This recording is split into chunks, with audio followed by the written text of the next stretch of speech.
Selamat datang. Warga, Selamat tiba. 欢迎来ke SMK Sultan Taja Arifin.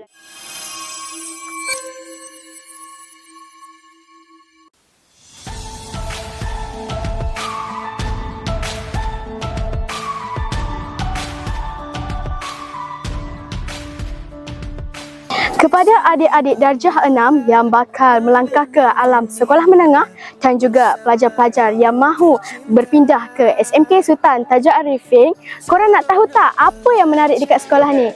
Kalau nak tahu, jom ikut kami. SMK Sultan Taja Arifin juga menyediakan koperasi sekolah yang di mana harga alat tulis, makanan dan minuman sangatlah mampu milik untuk semua pelajar. Di SMK STA juga meriah dengan pelbagai bangsa, antaranya Melayu, orang asli dan juga India.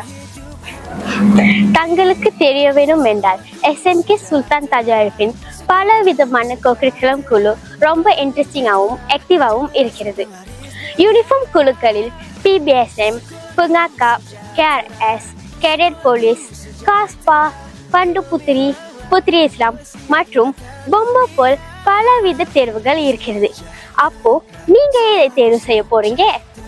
等一下，不仅如此 ，SMK Sultan Taja Arifin 也有各种的社团，例如 TVPSS Semesta 社团。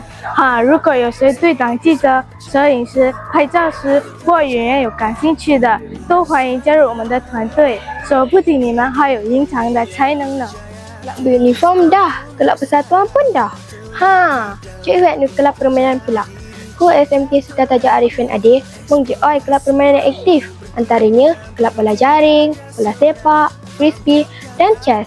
Kalau ku uji minda sertailah kelab chess. Tetapi kalau seorang yang gemar akan aktiviti lasak, sertailah kelab bola jaring, bola sepak, frisbee dan lain-lain lagi.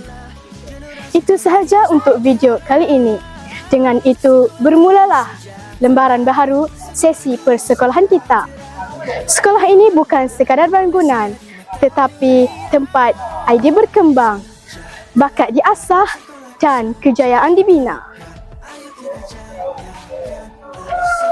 Lepas tengok video ni, korang rasa tertarik tak nak jadi sebahagian dari warga SMK Sultan Taja Arifin?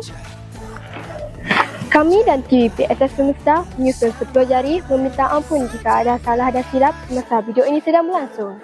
Teruskan bersama kami di TVPSS Semesta. Jumpa lagi di episod akan datang hanya di TVPSS Semesta, Gerbang Digital Anda.